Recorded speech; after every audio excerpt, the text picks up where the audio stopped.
Hey guys, and welcome back. My name's Jeff, and today we have some groundbreaking lore to talk about in the multiverse of MTG. I actually had planned a video about Magic 20, and even though it's recorded, this takes precedent because one of my favorite Planeswalkers of all time, the one I really identify the most with, who's been lost for a very long time, is finally returning to the story with Throne of Eldraine. Buckle in, boys, because Garruk Wildspeaker is making a comeback. Now, if you're not aware of what's going on for the story of Throne of Eldraine, it'll be released in ebooks, and it's written by the amazing Kate Elliott, which I'm super pumped for because I really love her stuff. Still, one website actually dropped a full chapter of this book early, and it gives us loads of information, including the bit where burly Garruk steps back into the Vorthos spotlight. I also want to note and give credit to the Magic historian who jumped on this news very quickly and made an amazing video on his channel, which you guys should definitely check out.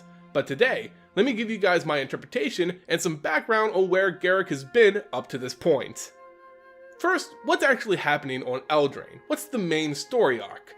The Wildered Quest, the first book of this arc, focuses on the Planeswalker twins Will and Rowan Kenrith, which all of a sudden turns out to be Eldraine royalty. There's a lot of mystery surrounding these two characters, their lineage, and an event set to make this kingdom made up of 5 different courts more vulnerable.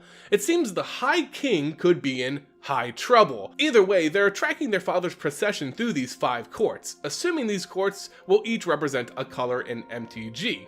Pretty simple. Looks like maybe single color, which court are you kind of system, which I, for one, am a huge fan of. Now that's more of the mechanics of these 5 courts, but the rest of it we really don't have a lot of information on. Apparently though, one may have been involved in the disappearance of the High King. My rule of thumb, when in doubt, blame the black mana aligned players. It's always a pretty reliable guess. Still, this speaks to the deeper mystery and the overall story that will be taking place across the Throne of Eldraine novels. This search for the High King, Will and Rowan Kenrith seeking out their father, that seems to be the theme that we're dealing with here. We're also introduced to another named character who will most likely show up as a legendary creature when this set's released. Their name is Surrise, a member of the nobility and courts who served as a healer to the royal family. It's unclear whether or not Surrise played any role in Will and Rowan's origins or how they ended up in their adventures that took place in the Battle Bond set. But what is known is that Surrise has a close relationship with Rowan, and they're at least very good friends, and they will likely provide a supporting role for their journey in Eldraine. While all this information is well and good, the real juice, the raw meat of this first chapter comes in the unveiling of Garruk Wildspeaker making a return to the storyline, though in a capacity we don't really typically see him in. Garruk is a character I covered a lot on the channel before, which you can find links in the top right corner here or in the description below. But how did he get to Eldraine, and where has he been all this time? Just to do a quick recap, Garruk Wildspeaker was a green-aligned planeswalker who identified as a hunter and speaker of the wilds. Think Nissa Ravane, but with muscles and an axe. He could commune with nature and traveled plane to plane, hunting great beasts with companions by his side.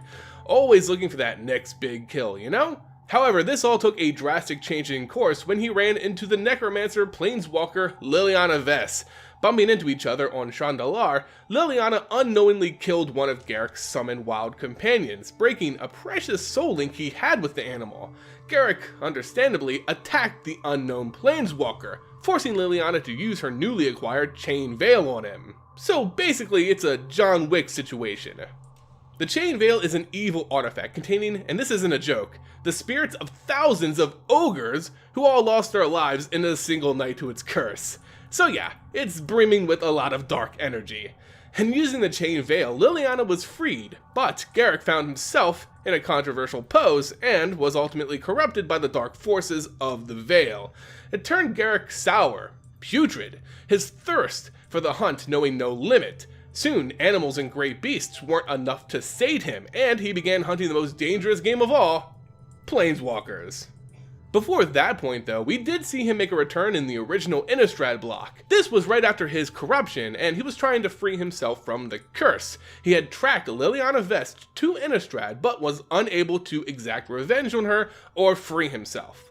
However, Innistrad did prove useful as the power of the angel, Avacyn, known as the Curse Mute, managed to slow the curse from fully taking hold. At this point, Garruk was demented and bloodthirsty, but still basically human, not a demon as the curse was trying to transform him. Garruk is known to have killed 2 Planeswalkers during this time, Vronos and one he called Icy, who were both attempting to get him back to Innistrad and Avacyn to cure his curse.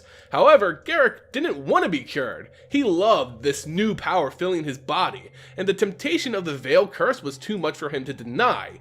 Garruk traveled again to Chandralar to complete his demonic transformation, but was only stopped by Jace Beleren. Similar to the case of Ob Nixilis and Nahirion Zendikar, Jace used a Hedron on Garruk to stop his transformation.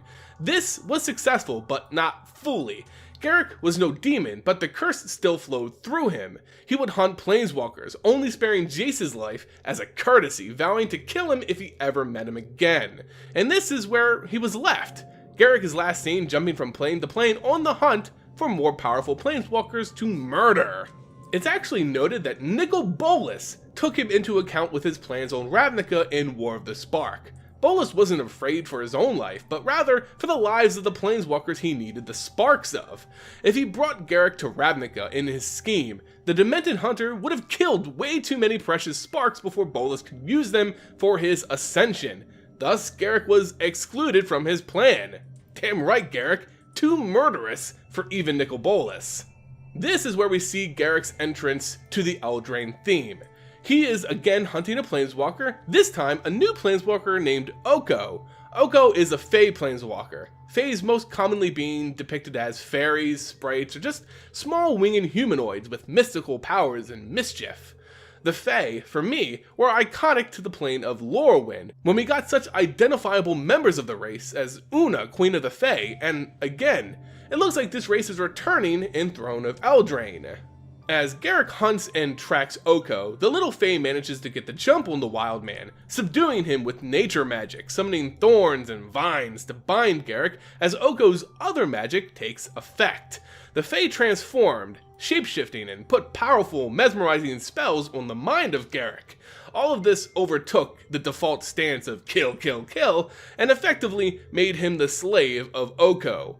Garruk, funnily enough, looked rather at peace being under Fey's sway, perhaps learning that an end to the bloodlust is all that he actually wants in life. Still, Oko has a powerful tool at their disposal now, but what's their plan? Well, now this gets into a little bit of cryptic territory. Oko goes off on some weird ideological rant about ending rule-bound tyrants, overthrowing pious frauds and smug deceivers, hypocrite liars, etc, etc. You know, not a lot is known about this, but perhaps the High King has slighted the Fae in some way, and Garruk could be the tool to end his reign. Yet, mortal beings aren't the only ones in danger. Oko knows of Garruk's bloodlust for Planeswalkers, having been hunted themselves, and looks to end some Planeswalkers along the way. So, moral of the story? Both of these characters lean evil. Oko by character development, and Garruk by a curse he looks to lift. And that, you guys, is what we have so far on the lore of Throne of Eldraine, a hunt for a missing king, a new Fey Planeswalker, and the return of Garruk, but as a slave, so not fully returned. All interesting developments that look to bring the story back from the insanity that was War of the Spark to a more worldly but fantastical tale that looks to develop old and new characters alike.